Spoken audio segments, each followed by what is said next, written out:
Hello everyone, स्वागत है दोस्तों आपका मेरे चैनल पे। मैं प्रशांत कुमार शुक्ला, एडवोकेट। साथियों, आज के वीडियो में हम लोग बात करेंगे बॉम्बे हाई कोर्ट का एक और इम्पॉर्टेंट लेटेस्ट जजमेंट के बारे में, जिसमें ये बताया गया है कि जो एडल्टी जो तलाक का आधार है, लेकिन बच्चे की जो कस्टडी से इनकार करने का आधार नहीं हो सकता। ये जजमेंट में एक इम्पॉर्टेंट बात निकल के आई। और वीडियो शुरू करने से पहले अगर आप मेरे चैनल में पहली बार चैनल को जरूर सब्सक्राइब करिए, लाइक करिए, शेयर करिए, कमेंट करना तो मत भूलिए। अगर किसी केस से रिलेटेड कोई भी क्वेरी हो तो कॉल पे भी अपना अपॉइंटमेंट बुक करा सकते हैं, उसका नंबर डिस्क्रिप्शन बॉक्स में दिया है। आइए शुरू करते हैं इस इम्पॉर्टेंट जजमेंट को। जो बॉम्बे हाई कोर्ट में ने कहा कि जो एडल्टी है वो तलाक का आधार है, लेकिन यह बच्चे की कस्टडी से इनकार करने का आधार नहीं हो सकता।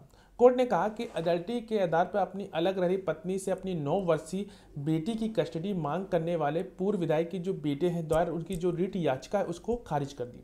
अदालत ने और क्या कहा, आइए वो जानते हैं। अदालत ने यह भी कहा कि एडल्टी किसी भी मामले में तलाक का आधार है, लेकिन यह कस्टडी न देने का आधार हो सकता है। अदालत ने दिल्ली हाई कोर्ट के जनवरी 2024 के फैसले पर भी भरोसा किया, जिसमें विवाहेतर संबंध के आरोप के साबित होने के बावजूद पत्नी को कस्टडी दी गई। याचिकाकर्ता एक आईटी पेशेवर है, उनकी पत्नी एक डॉक्टर है। उन्होंने 2010 में शादी की थी। 2015 में उनकी एक बेटी हुई। पत्नी ने दावा किया कि उसे दिसंबर 2019 में उनके वैवाहिक घर से निकाल दिया गया। वहीं पति ने दावा किया कि वह खुद ही चली गई और जनवरी 2020 में पत्नी ने अपने पति के खिलाफ आईपीसी की धारा 498(1) के तहत पुलिस में शिकायत दर्ज कराई और घरेलू हिंसा महिलाओं के संरक्षण अधिनियम 2005 के तहत मजिस्ट्रेट के समक्ष एक शिकायत दर्ज कराई। पति ने क्रूरता के आधार पर तलाक के लिए अर्जी दी। फरवरी 2023 में फैमिली कोर्ट ने लड़की की जो अंतरिम कस्टडी पत्नी को दी। नाबालिग जो बेटी की कस्टडी 24 फरवरी 2023 से 9 फरवरी 2024 के लगभग 1 साल की अवधि के लिए पत्नी के पास रही।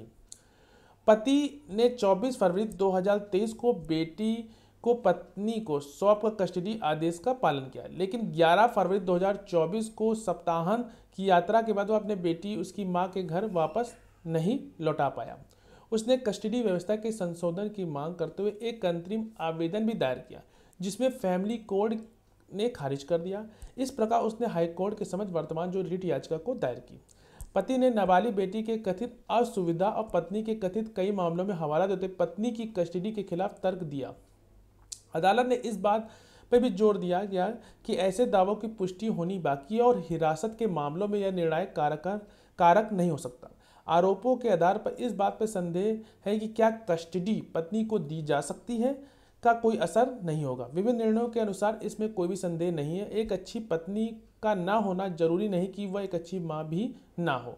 अदालत ने कहा कि पेशे में जो डॉक्टर पत्नी एक बेटे के स्कूल के पास उपयुक्त आवास की व्यवस्था की थी। इसके अतिरिक्त न्यायालय ने पाया कि जो बच्ची है वो की जो दादी जो पत्नी के साथ रहती थी ने बेटी की देखभाल अतिरिक्त सहायता प्रदान की। और साथ ही साथ स्कूल में बेटी के व्यवहार के बारे में उठाई गई चिंताओं को संबोधित करते हुए न्यायालय ने सवाल किया कि स्कूल अधिकारियों ने माता पिता जो अच्छी तरह से शिक्षित थे के बजाय पैतृक दादी जो कि पूर्व विधायक से संवाद क्यों किया।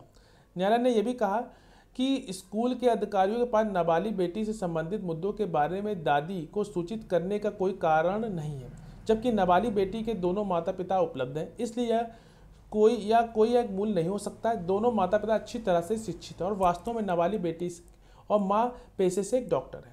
न्यायालय ने कस्टडी विवाद में बच्चे के जो कल्याण के सर्वोपरि विचार पर प्रकाश डाला और विशेष रूप से बेटी की 9 वर्ष की कोमल आयु को देखते हुए इसने बच्चे के वातावरण और स्थिरता और निरंतरता बनाए रखने के महत्व को रेखांकित किया और विशेष रूप से उसकी यौवन पूर्व आयु को देखते हुए अदालत ने पाया कि लड़की की जो नानी उसकी देखभाल कर रही थी और उसके शैक्षणिक रिकॉर्ड मां के साथ कस्टडी के दौरान पाठ्येतर गतिविधियों में भागीदार सराहनीय थी। नतीजा पीठ ने याचिकाकर्ता को 21 अप्रैल तक पत्नी को कस्टडी सौंपने का भी निर्देश दिया। तो ये एक इम्पॉर्टेंट जजमेंट जो हाल ही में बॉम्बे हाई कोर्ट का आया है, जिसमें ये इम्पॉर्टेंट बात निकल के आई कि एडल्ट्री जो होता है वो तलाक का आधार है, लेकिन बच्चे की कस्टडी से इनकार करने का आधार नहीं हो सकता। आशा करते हैं जजमेंट आपको समझ में आएगा। तब भी अगर आपको कोई भी क्वेरी हो तो कमेंट बॉक्स में जरूर पूछिएगा। अगर किसी केस से रिलेटेड कोई भी क्वेरी हो तो कॉल पे भी अपना अपॉइंटमेंट बुक करा सकते हैं।